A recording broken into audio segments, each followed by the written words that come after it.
I didn't threaten my wife. I informed her. If her boss came to the party, our marriage would end. She laughed. Instead, she raised a toast for her boss in the party, called him special, where I was standing in the dark corner as if I was nobody. That moment, I decided to take away everything from my wife and her boss. Some men draw boundaries loudly. I draw them quietly.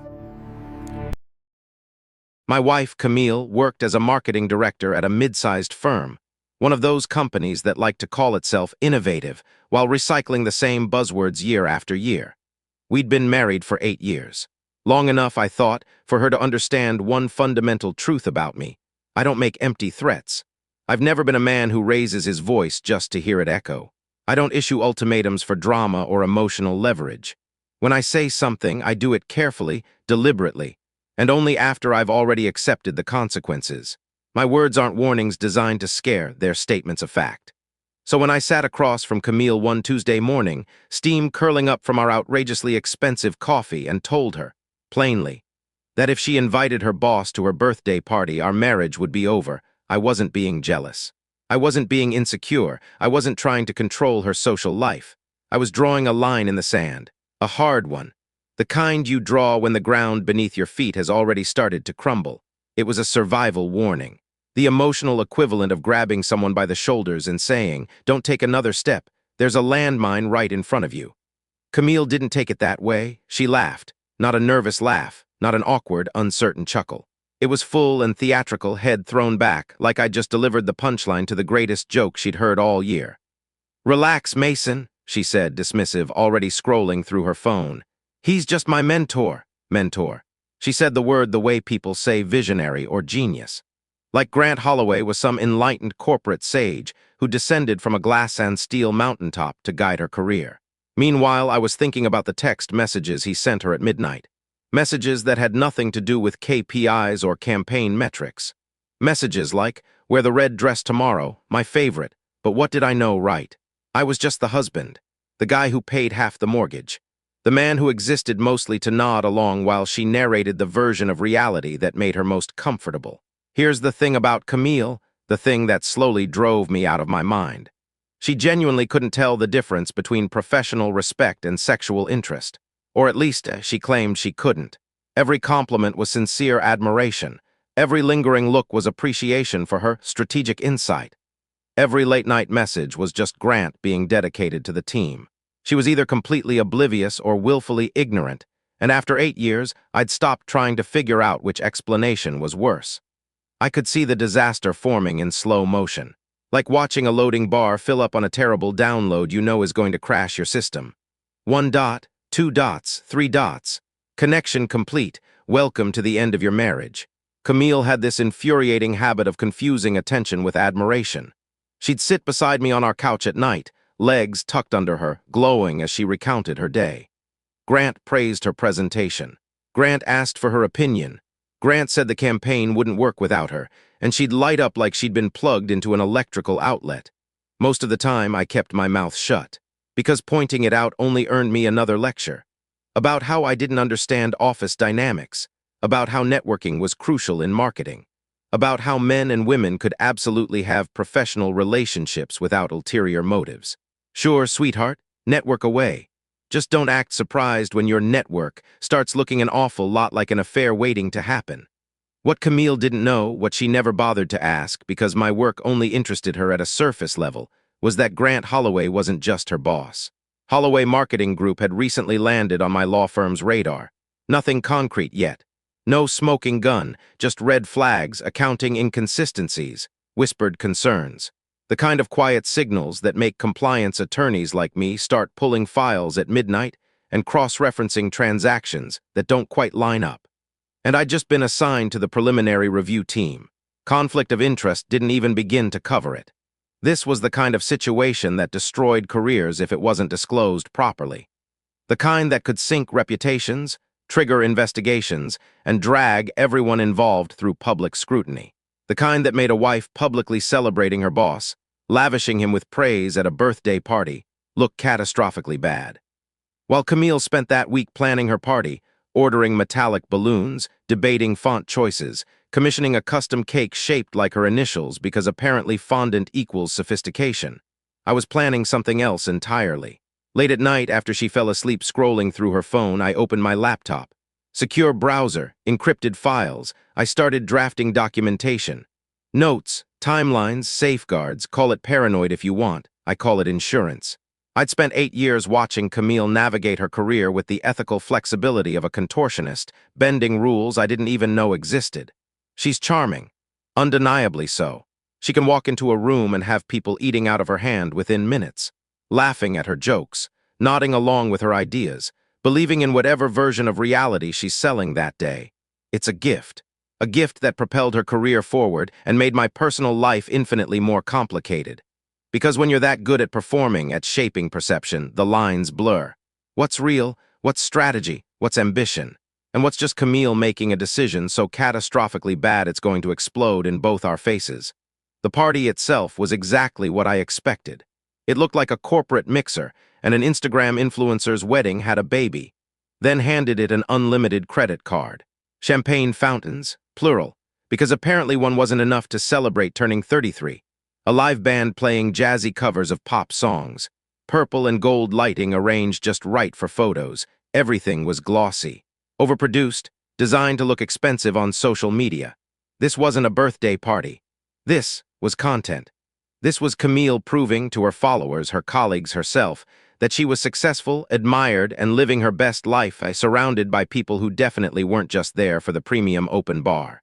I stationed myself near the bar, because if I was going to witness this train wreck, I needed something stronger than the cucumber water the catering staff kept offering.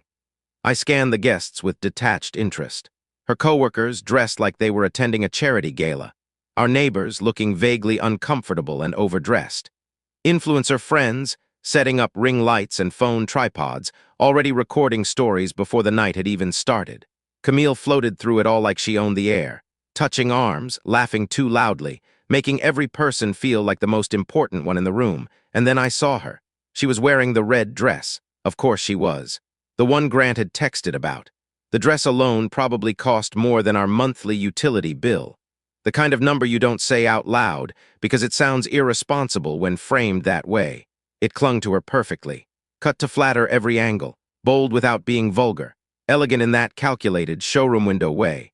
Her hair was styled in those perfectly imperfect waves, the kind that look effortless but actually take 2 full hours in a professional salon, and at least one stylist whose only job is to make sure nothing looks too done. She looked stunning. That had never been the problem. The problem walked in at exactly 8:15 p.m. fashionably late, in the way only men with inflated egos believe they've earned.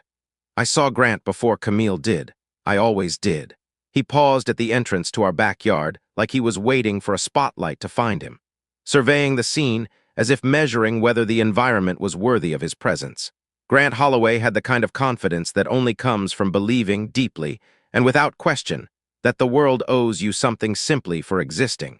He strolled in wearing sunglasses indoors, because apparently his eyes were too important for our decorative string lights. He carried a gift bag, one of those oversized designer ones with stiff rope handles and tissue paper erupting out the top like a magician's reveal, holding it as though it contained the secrets of the universe. His suit probably cost $3,000, tailored to within an inch of its life. His hair was slicked back with something expensive, something that smelled faintly of sandalwood and arrogance. And plastered on his face was that permanent smirk, the one men develop after years of being told they're brilliant, irresistible, and above consequences.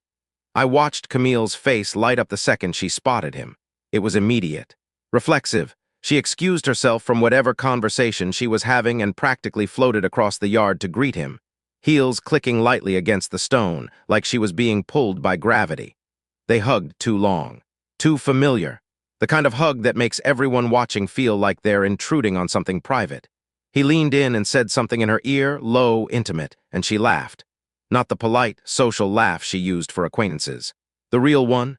The one she used to save for me back when we still had things to laugh about. Then he handed her the gift bag with a theatrical flourish, bowing slightly like he was presenting tribute, and I tightened my grip around my whiskey glass until my knuckles went pale. The party continued around me like nothing had happened.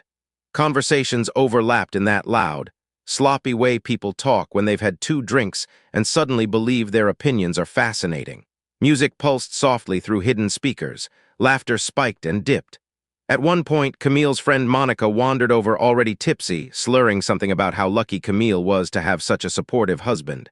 I smiled, nodded, and briefly considered asking if she'd recently suffered a head injury. Then came the moment I'd been dreading all night. Camille climbed onto a chair, actually climbed, heels wobbling slightly like she was running for office or about to announce a pregnancy. She clinked her champagne glass with a fork. Clink. The sharp sound cut through the noise. The crowd slowly quieted. Faces turned toward her. Phones came out. She was glowing, absolutely radiant with attention and alcohol, bathed in the purple and gold lighting she'd chosen so carefully. "I just want to thank everyone for coming tonight," she began, her voice carrying easily across the yard, practiced, confident. "But there's someone special I need to recognize, someone who's been an incredible mentor, supporter, and friend." My stomach dropped. I knew exactly where this was going. "Grant, come up here." She extended her hand toward him like a queen summoning a knight. He moved through the crowd with that infuriating ease, nodding, smiling, soaking in the polite applause from people who clearly had no idea who he was or why he was being elevated. Camille raised her glass higher, her smile bright enough to power a small city. "Grant, thank you for everything you do, for believing in me, for pushing me to be better. I wouldn't be where I am without you." The crowd cheered, glasses raised, completely oblivious to what had just happened. But I heard it. I felt it. It was the sound of my dignity calling an Uber and leaving without saying goodbye. Something broke, not loudly, not dramatically, but with quiet, irreversible finality. I didn't make a scene. That's not who I am. What would it have accomplished? Yelling at my wife in front of 50 people while Grant stood there smirking, already victorious. No, I had a better plan. One that required patience instead of volume. I smiled, the kind that doesn't reach your eyes, finished my whiskey in a single swallow, and walked over to where Camille was still standing on that chair, basking in her moment. I leaned in close enough that only she could hear me over the music. "Happy birthday!" Then I walked out, not dramatically, no slammed doors, no speech. Just efficiently, like I was clocking out of a terrible job I'd stayed at far too long. I grabbed my keys, passed through our house, walked past the catering staff, past the coats piled on our bed, and got into my car. The music faded as I pulled out of the driveway, and for the first time in months I could breathe. Camille didn't call that night. No texts, no questions, no concern, nothing, complete radio silence. I guess when you're the star of your own movie, the director's husband doesn't really matter. I was background talent, technically in the scene, but easily replaceable. I drove aimlessly and eventually ended up at a 24-hour diner off the highway. The kind that smells like burnt coffee and regret, where waitresses don't ask questions when a guy in a button-down shows up alone at 10:30 p.m., looking like he's just attended his own funeral. I ordered coffee that tasted like it had been brewed during the Clinton administration and sat there, watching my phone refuse to light up. It was fascinating, in a grim, detached way, watching the minutes pass and realizing she genuinely didn't care where I was or whether I was coming back. She was probably still at the party, still smiling for photos, still cutting cake and pretending everything was perfect, but while she was celebrating, I was cutting ties. I pulled out my laptop, connected through my phone's VPN, and got to work. First order of business, our joint credit card. The one we'd opened 3 years ago because Camille insisted shared finances were healthy for marriage. I logged into the account and hit the freeze button. Frozen. Done. Every transaction after that moment would be declined. Then I moved to my business account, the one holding my consulting fees and salary deposits, and rerouted everything to a new account I'd opened last month at a completely different bank. Quietly, methodically, no shouting, no tears. Just consequences. I'd seen this movie before. Too many times, actually. Men who thought love was enough protection. Men who believed marriage automatically came with fairness clauses, loyalty clauses, decency clauses. Guys who woke up one morning to discover that what's yours is mine somehow applied aggressively to bank accounts, homes, retirement funds, but never to fidelity. I promised myself a long time ago that if my marriage ever started heading in that direction, I wouldn't be another cautionary tale whispered about over drinks. That mindset kicked in the moment I left the party. Next came the locks. The house was mine, not metaphorically, legally. I bought it 2 years before I ever met Camille, back when my biggest commitment was a gym membership and a temperamental espresso machine. When we got married, I added her to the title, because that's what people do when they're in love and trying to prove they're all in. But the mortgage, that was me, every monthly payment, every late-night emergency plumber, every roof repair and landscaping upgrade, my money, my credit, my name. So changing the locks wasn't revenge. It wasn't dramatic. It wasn't me asserting dominance or whatever buzzword people like to throw around. It was a boundary, a quiet, immovable line drawn in the sand. I called a 24-hour locksmith from the diner booth while my coffee went cold. Calm voice, no emotion, arranged for them to come first thing in the morning. Cash payment. Receipt under a different name. Efficient, clean, professional. I'd learned long ago that when things get messy emotionally, the smartest move is to get surgically precise. But the real masterpiece, the part I took my time with, was the email. I sat there in that vinyl booth, fluorescent lights humming overhead, and composed what I can only describe as art disguised as corporate correspondence. No insults, no accusations, no emotional language that could ever be questioned. Just facts, policy, timing. Subject line, conflict of interest, urgent, short, clinical, impossible to ignore. In the body, I kept it tight. Per company policy regarding conflicts of interest and potential ethics violations. I am submitting formal disclosure of a personal relationship that may impact the ongoing Holloway marketing review. Attached, please find photographic evidence requiring immediate assessment by the ethics committee. That was it. No opinions, no commentary, no explanation, just enough rope. And then I attached the photo, not just any photo. The perfect one. Someone had posted it on Instagram, tagged both Camille and Grant without a second thought. There they were, frozen in digital permanence, smiling like they were the only two people in the world.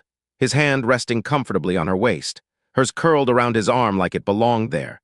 Champagne flutes raised, bodies angled inward, close enough to suggest familiarity, history, intimacy. It didn't show anything explicitly inappropriate. That was the beauty of it. No kiss, no scandal, no undeniable smoking gun, but it showed enough. The body language, the proximity, the ease. And in the context of a company already under legal review. With me as the reviewing attorney, Grant as a senior executive, and Camille as an employee who had just publicly singled him out as her most important supporter. That photo wasn't harmless. It was a grenade. I addressed the email to exactly 3 people, my supervisor, the head of legal review, and the ethics officer. No CCs, no BCCs, no unnecessary noise.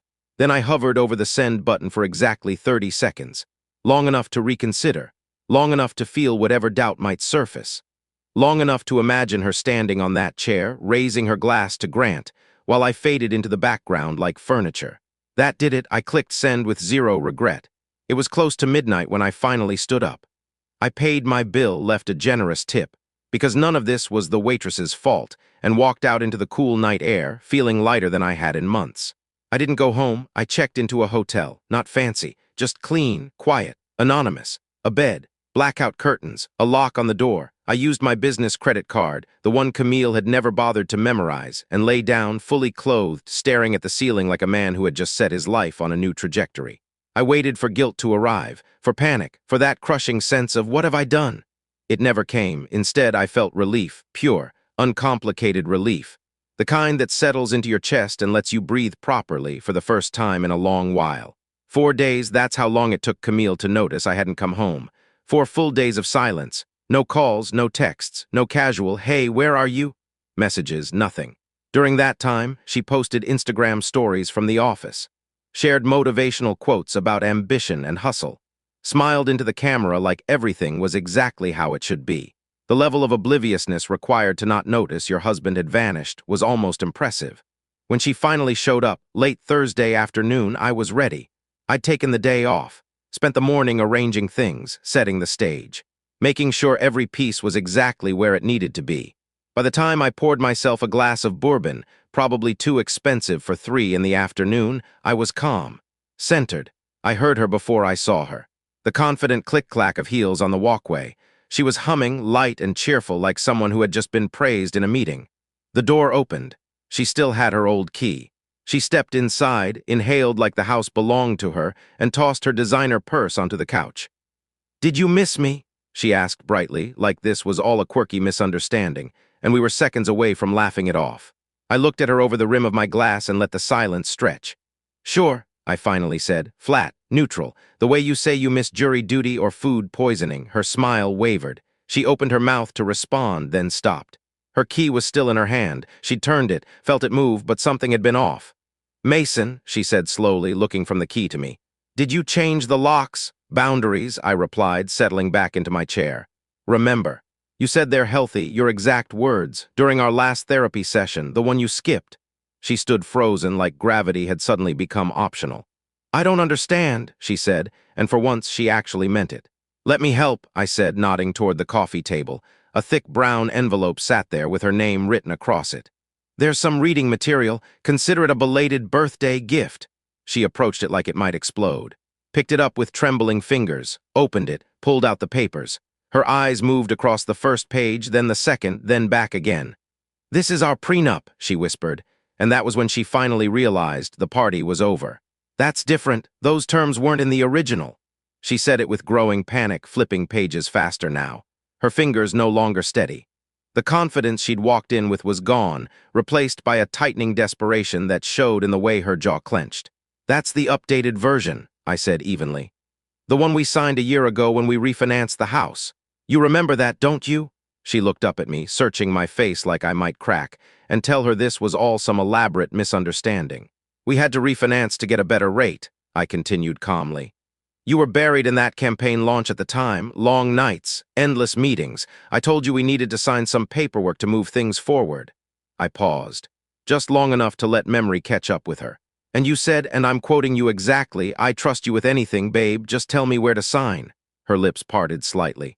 "So I did," I went on. "I showed you where to sign. Multiple times, actually. Your signature is all over that document, every page. Initials in the margins, very official, very legal, and very much enforceable." She dropped into the chair across from me like her legs had suddenly stopped working.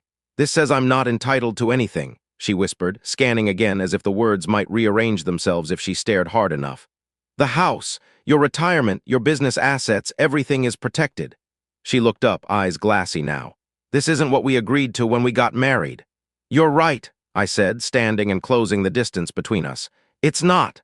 I stopped a few feet away, close enough that she could hear the steadiness in my voice. "When we got married, we agreed to be faithful. We agreed to be partners. We agreed to put each other first. We agreed not to turn our personal lives into networking opportunities. We agreed not to invite our bosses to birthday parties and introduce them as our most special guests, while our spouses stand in the corner like decorative plants." Her face flushed. "But things changed," I continued. "Circumstances evolved, and when circumstances evolve, smart people adapt. That's exactly what I did." Her hands trembled as she clutched the papers to her chest. "You tricked me," she whispered. "You lied." "No," I said gently, almost kindly. "I told you the truth. We did need to sign paperwork for the refinance. That was accurate. We also needed to sign an updated prenup, which I mentioned was included." I tilted my head slightly. "You just didn't bother reading what you were signing." She shook her head weakly. "You were too busy, too distracted, too confident," I went on. "You assumed I'd never do anything that wasn't in your best interest. And you told me you trusted me with anything." I let that sit between us. "So I trusted that you wouldn't read the fine print." She didn't respond. She didn't have anything left to say. Camille tried pretending nothing had happened for about 18 hours. That night she took the guest room, which frankly was generous of me to allow. The next morning she emerged like an actress resuming a role after a missed rehearsal. Calm, polished, controlled, she made coffee like she always did, applied her makeup with practiced precision, slipped into a power suit that screamed competence and confidence. She kissed me on the cheek like we'd merely disagreed over dinner reservations. Then she walked out the door and went to work. I worked from home that day. Something told me I should. I set myself up in the home office with my laptop, a fresh cup of coffee, and a quiet sense of anticipation. I'd sent that email 4 days ago, 4 full days for it to circulate, for the ethics committee to review it, for senior partners, people far above my pay grade, to start asking uncomfortable questions. The call came at 10:47 a.m. I know the exact time, because I was watching the clock. I heard Camille's phone ring in the hallway. Heard her answer in that professional tone she reserved for clients and executives. "Camille Collins speaking." Then I heard screaming, not her screaming, Grant's. I couldn't make out the exact words, but I didn't need to. The tone was unmistakable, that sharp, unhinged blend of panic and rage people hit when their world starts collapsing in real time. What? Camille's voice cut through the house. Grant, slow down. I can't, what do you mean? The panic crept into her voice quickly. The company, what lawyer? More screaming from his end. Loud enough that I could hear it clearly even from another room. Perfect timing, absolutely perfect. My email had done exactly what it was supposed to do. The ethics committee reviewed the photo, cross-referenced it with the ongoing Holloway investigation, and realized they had a serious problem. One of their attorneys, me, was married to an employee of a company under legal review, and that employee had publicly demonstrated a personal relationship with the company's CEO. They did what any responsible legal department would do. They escalated it. They pulled me off the review, assigned fresh attorneys with no personal connections, no reason to show bias. And those attorneys apparently found some very interesting things in Holloway Marketing's financial records. I heard fast, frantic footsteps. The office door burst open. Camille stood there, phone clenched in her hand, face drained of color, eyes wide with pure panic. Mason, she said, her voice shaking. Grant's freaking out. He's talking about lawyers and investigations and frozen accounts. He's saying this is my fault that She stopped, swallowed hard, then looked at me. What did you do? I leaned back in my chair. Me, I said mildly.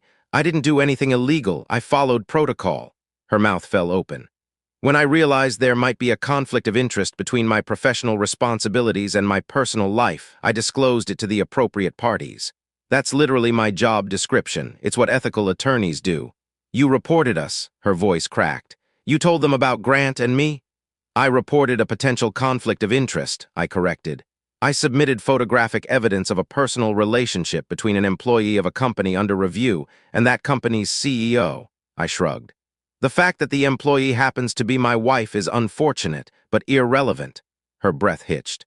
And the fact that you made that relationship very public, very obvious, and very questionable in terms of professional boundaries, I added. That part's on you, I just provided documentation. She stared at me like she didn't recognize me anymore. You're ruining everything, she said. Grant's company, my job, my career. They're going to think I'm involved in whatever they're investigating. Were you? I asked, genuinely curious. She froze. Did you know Grant was cooking books, fudging numbers? I didn't know anything, she shouted. I'm in marketing, I don't touch financials. Her eyes widened as realization hit. This is revenge, she said, because of the party. Because I invited Grant. I'm not jealous, I interrupted, standing up. Jealousy requires caring enough to want to hold on to something. I met her gaze. What I am is done being an afterthought in my own marriage. Done watching you prioritize your boss over your husband. I took a breath. This isn't revenge, this is karma. Her phone rang again. Grant's name lit up the screen, bright, unavoidable, like a warning flare in the dark. Camille stared at it as if it might explode in her hand. Her fingers hovered above the screen, trembling, indecisive. She didn't answer. The ringing continued. Loud, insistent, angry, it filled the room with a pulsing urgency. Each vibration ratcheting her panic higher. The sound wasn't just a call anymore. It was pressure, consequences, a demand she couldn't escape. You need to fix this, Camille whispered, her voice barely holding together. She clutched the phone to her chest like a life preserver. Please, call them back. Tell them it was a mistake. Say you misunderstood. Say something. I didn't raise my voice. I didn't even sound angry. No, I said calmly, turning away and walking back to my chair. I sat down with deliberate slowness, like someone settling into the final scene of a long play. I'm not fixing anything. She looked at me like I'd slapped her. This is the bed you made, I continued evenly. Now you get to lie in it, although, I added after a pause, glancing around the house, probably not here. Legally speaking, you don't live here anymore. Her mouth opened, but no sound came out. You might want to start looking for apartments, I finished. Camille's career collapsed faster than her gluten-free birthday cake ever had. Within 48 hours of Grant's frantic call, everything began to unravel, quickly, mercilessly, and in full public view. The first domino fell when their biggest client, a flashy tech startup, desperate for credibility, abruptly pulled their account. No negotiation, no discussion, just a short, carefully worded email about reevaluating partnerships in light of recent developments. 6 figures gone overnight. Quietly rerouted to a competitor. Then another client left. Then another. It happened so fast it was almost impressive.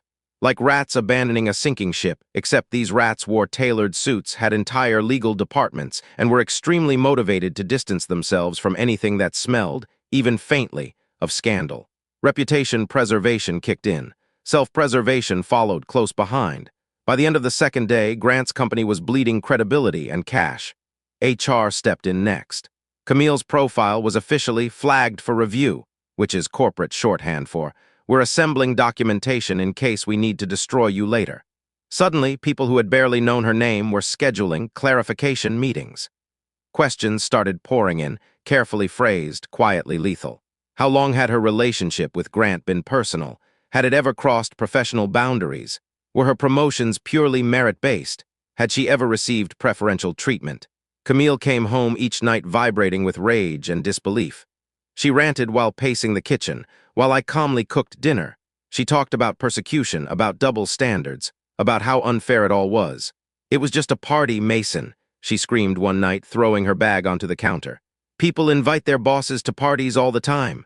"Sure," I said, stirring the sauce without looking up. "And people call their bosses their most special guests all the time, too. Totally normal." She hated that I wouldn't fight, that I wouldn't yell, that I sounded detached. But the real nail in the coffin arrived courtesy of a blog called Corporate Confessions. Someone, no idea who, submitted the full story of Camille's birthday party to the office gossip site. The article went live Tuesday morning, complete with Instagram photos, screenshots of Camille's toast, timestamps, guest lists, and a painfully detailed breakdown of why professional boundaries exist for a reason. The headline was brutal, artful, unforgiving. When birthdays become evidence, a marketing director's guide to ending your career in one Instagram post.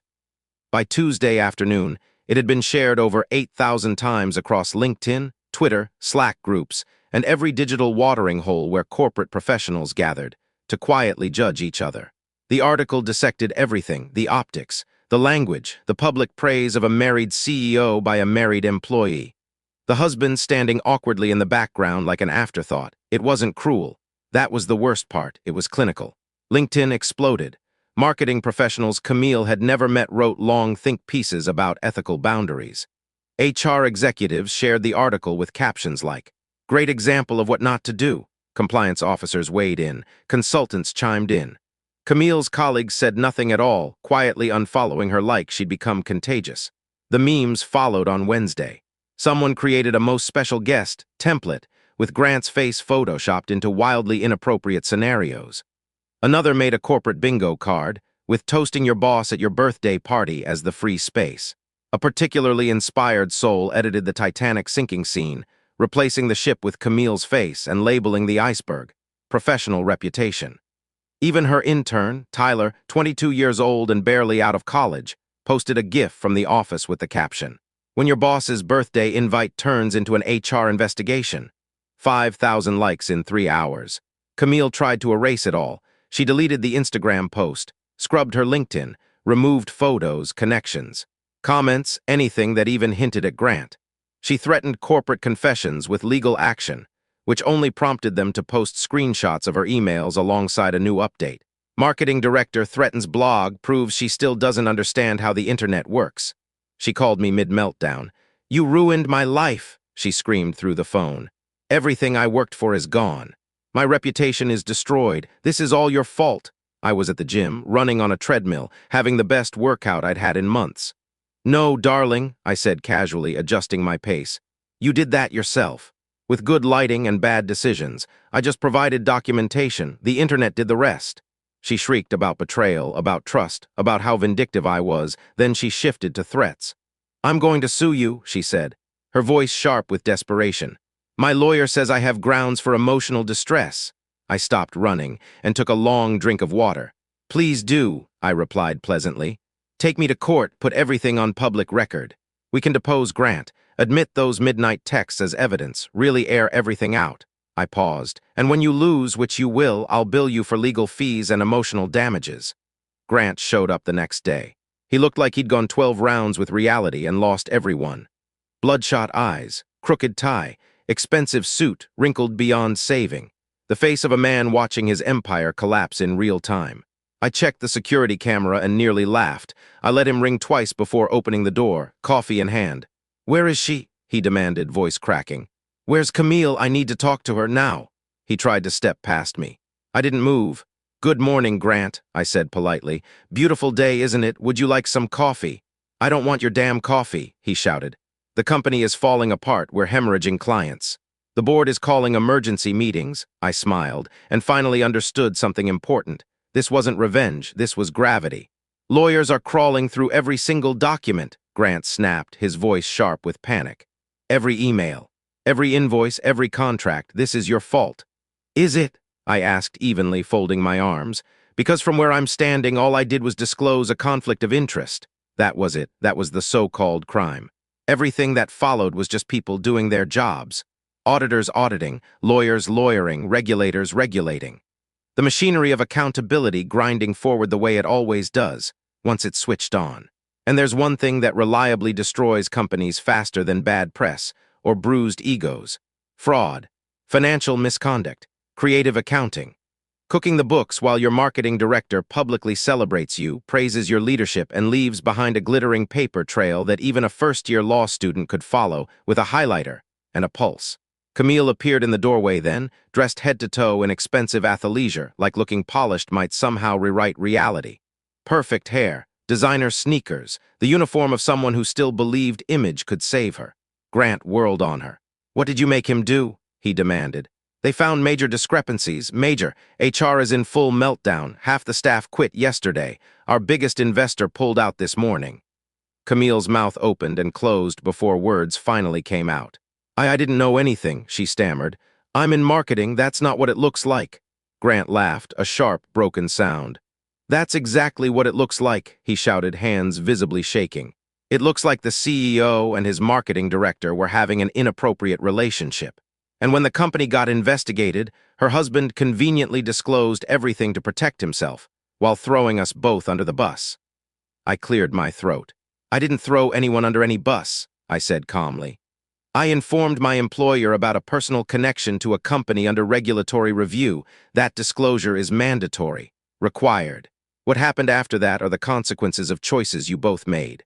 I met his eyes. I'm not the villain here. I'm just the guy who pulled the fire alarm when the building was already on fire. Camille turned to me, genuine horror finally cracking through the entitlement. Please, she whispered, fix this. You know people, you have connections. I almost smiled. I'm a lawyer, I said lightly. Not a wizard. I can't make fraud investigations disappear, and even if I could, I wouldn't. I'm done enabling your stupid decisions. This is your mess. You figure out how to clean it up. Grant stepped toward me, jaw clenched, fists tight, looking like he might actually try to swing. You self-righteous fool, he hissed. You destroyed everything. I looked him dead in the eyes. No anger, no fear. No, Grant, I said. You destroyed everything because you couldn't keep your books clean or your hands professional. I just documented it, but please keep yelling. The neighbor has her phone out. This will make excellent content for the Neighborhood Watch Facebook group. He froze. I watched him cycle through rage, disbelief, bargaining, before finally landing on defeat. Everything I built is gone, he said hollowly. Then he turned to Camille. This is your fault, your need for attention. I hope it was worth it. And with that, he walked out, stumbling into his luxury sedan, slamming the door and driving away like money could still outrun consequences. Camille stood there crying, mascara streaking down her face. I wanted to clap. 5 stars, would absolutely watch again. Monday morning, Camille showed up to work in her best power suit, pressed, tailored, ready for war. She swiped her security badge at the entrance. Red light, angry beep. She tried again, same result. The security guard, Marcus, avoided eye contact and handed her a sealed envelope. She stood there for a full 30 seconds before opening it with shaking hands. Inside was a single sentence, termination of employment effective immediately. At the bottom, above the company's seal and the HR director's signature, was another name. Authorized by General Counsel Mason R. Harrison. She looked up slowly, realization hitting all at once. Her husband had just fired her, using nothing but proper legal channels. She stared at my signature like the letters might rearrange themselves into something less devastating. That night, Camille came to my house and found me packing. We can fix this, she whispered. I handed her the divorce papers I'd been saving. You already fixed it for me. As I walked past her with my suitcase, the doorbell rang. A courier handed Camille an official envelope. She opened it, hands trembling. Then her knees gave out. Legal notice. Repayment demand for performance bonuses totaling $130,000, issued based on fraudulent company earnings. Due immediately. I stepped over her and walked to my car without looking back. No screaming, no drama, no final confrontation, just peace. Because some people destroy you with rage and violence, I prefer invoices and silence.